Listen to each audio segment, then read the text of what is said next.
All right, guys, I want to talk about calorie deficit real quick. And here's the thing. If you're in a calorie deficit and you're weighing yourself on a daily basis, which you should, right?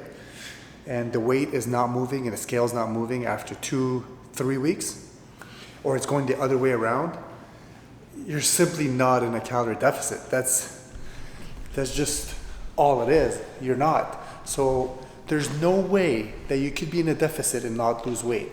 It's just not possible. It's math, guys. It's basically science, really, at the end of the day. So we need to go back to the drawing board. Write down everything you're eating on a regular basis, right? And then from there, go ahead and evaluate what's going on. How much am I actually eating, right? Am I going over my calories? Am I maybe not exercising enough? Is my output not enough, right, for what the intake is? And that's something that you need to evaluate. Now, in the beginning, don't worry too much about like carbs and fats.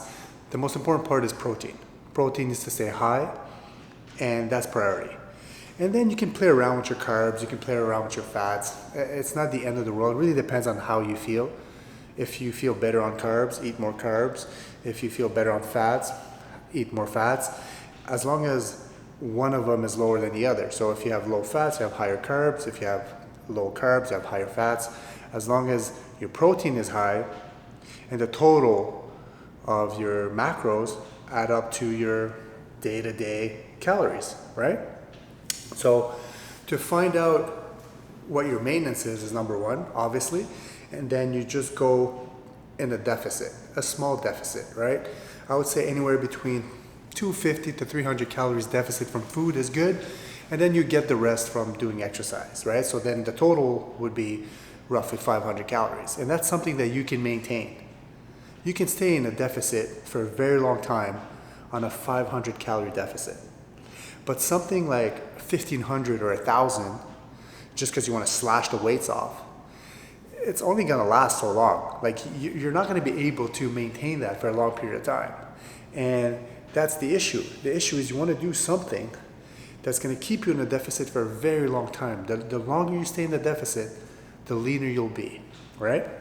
So if you think you're in a deficit and you're not losing weight, I'll be the first to tell you, you're simply eating too much food, okay? You need to reevaluate, go back on the drawing board, check your calories, okay? Check your calories.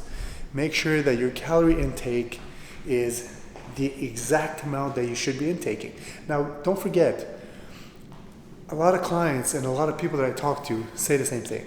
Well, you know, I eat this and then one day I eat this and one day, that's okay. It's okay to have one day that's a little lower in calories, one day that's a little higher. All that matters is at the end of the week, you've hit all your calories and you've done your workouts. That's all that matters, because it's a weekly thing. It's not a daily thing. It's compound over time, day by day, week by week, and then the scale will reflect that as you get better at it. So don't be too hard on yourself. It's okay to have one bad day as long as you win your week. Win the day, right guys? You heard me say this before. Every day that you win, you'll win your week, and that will add up at the end. It will compound and you'll be happy that you stuck to it, okay? So find your calories, stay below. If it's not working for you, reevaluate. Something is off. And if you need help, just comment. I'll be more than happy to help you. And that's what I'm here for, okay? That's why I created this channel. I just want people to understand it doesn't have to be black and white. It doesn't have to be black and white, and it's not complicated. It's not complicated, okay guys? We're making it way more complicated than it is. Life is already stressful. Simplify everything, make it easy, okay? Comment below, what are you eating these days? Like how many calories are you eating? And if you don't know, let me help you find out, and then we'll go from there, all right? Take care.